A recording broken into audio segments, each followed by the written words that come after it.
حضرت شیخ محقق رحمتاللہ تعالی علیہ جب ہند تشریف لائے ہیں تو یہاں حدیث پاک کے اوپر خاطر خواہ کام نہیں ہوا تھا. آپ نے جس وقت اس کمی کو ملاحظہ فرمایا تو آپ نے ارادہ فرمایا کہ یہاں حدیث پر کام ہونا چاہیے، اور اسی وجہ سے آپ کو اس کام کی وجہ سے برکت المصطفیٰ فی الہند کا لقب دیا جاتا ہے کہ حضرت شیخ محقق رحمۃ اللہ علیہ ہند کے اندر مصطفیٰ کریم علیہ التحیۃ والتسلیم کی برکت ہیں.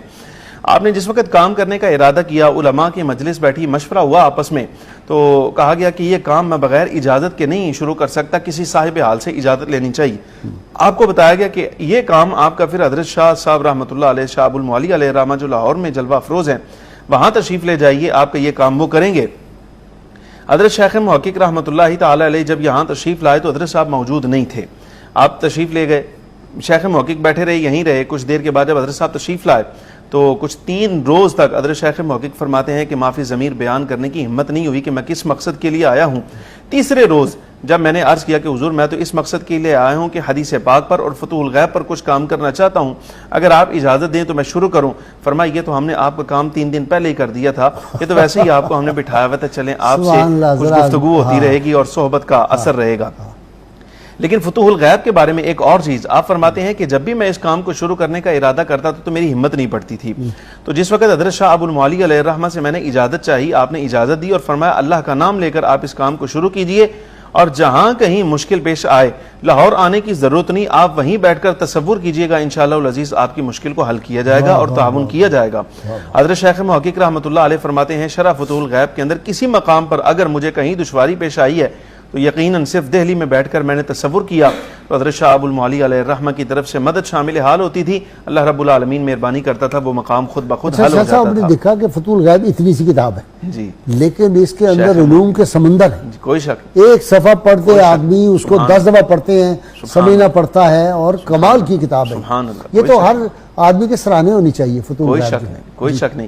یہ زندگی سنوارنے کا نسخہ کیمیا ہے جو حضور غوث پاک رضی اللہ تعالیٰ عنہ نے اپنی مختلف مجالس میں ارشاد فرمایا اور اس کو جمع کر دیا گیا ہے. اور بعض ہمارے اساتذہ سے ہم نے سنا بھی ہے اور اس کو دیکھا بھی ہے، ہمارے گھر کی بھی یہی معلومات ہے کہ حضرت شیخ محقق رحمۃ اللہ تعالیٰ علیہ جب کبھی لاہور آئے ہیں تو آپ کو دیکھا گیا کہ حضرت شاہ ابو المعالی علیہ الرحمہ کو یہاں معلوم نہ پا کر، یعنی جب آپ موجود نہ ہوتے تھے تو اس وقت اپنی ریش کے ساتھ آپ کی مسند کی صفائی کیا کرتے تھے عذرا احترام. یہ حضرت شیخ محقق رحمۃ اللہ تعالی علیہ کا تعلق والہانہ ہے. اور جس وقت تک زیارت نہیں ہوئی تھی، اخبار الاخیار کے اندر حضرت داؤد بندگی رحمۃ اللہ تعالی علیہ کا جس وقت تعارف لکھا نا تو اس وقت فرماتے ہیں کہ آج کل حضرت داؤد بندگی رحمۃ اللہ تعالی علیہ کے خلیفہ اور جانشین حضرت شاہ ابو المعالی علیہ الرحمہ ہیں، بلند قامت ہیں، ایسی جسامت ہے، یہ خوبصورت چہرہ ہے. حضور غوث پاک رضی اللہ تعالی عنہ کے احوال، آثار اور آپ کے معارف کو، آپ کی شانوں کو فارسی کے اندر بڑے خوبصورت پیرائے میں بیان کرتے ہیں. میں عبدالحق کو بہت زیادہ اشتیاق ہے آپ سے ملاقات کا، انشاءاللہ العزیز اللہ تعالیٰ یہ میرا شوق پورا فرما دے گا. یہ پہلے کی کیفیت ہے. اور جب بعد میں ملاقات ہوئی ہے تو حضرت شیخ محقق رحمۃ اللہ تعالی علیہ فرماتے ہیں مجھے حضرت صاحب نے منع فرما دیا تھا کہ اب تم نے لاہور نہیں آنا، وہاں رہو، کام کرو، جہاں ضرورت پڑے گی انشاءاللہ العزیز مدد کی جائے گی.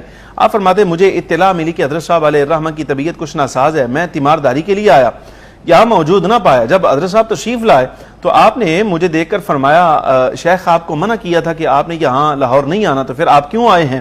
آج کے حضور میں تیمارداری کے لیے آیا ہوں. فرمایا فوراً واپس چلے جاؤ، اس لیے کہ دہلی تمہارے فراق میں رو رہی ہے، دہلی کی سرزمین تمہارے فراق میں رو رہی ہے. حضرت تاجدار گل اعلیٰ حضرت پیر مہر علی شاہ صاحب رحمۃ اللہ تعالی علیہ سے کسی بندے نے یہ بات پوچھی، کہا جی حضور غوث الثقلین رضی اللہ تعالیٰ عنہ کی بارگاہ میں اگر قرب حاصل کرنا ہو تو کیا کرنا چاہیے؟ کوئی بندہ ایسا ہے جس کے ساتھ ملاقات ہو جائے، ان کے ساتھ میل ملاپ، یاری دوستی ہو جائے تو حضور غوث پاک رضی اللہ تعالیٰ عنہ کی مجلس تک رسائی ہو جائے.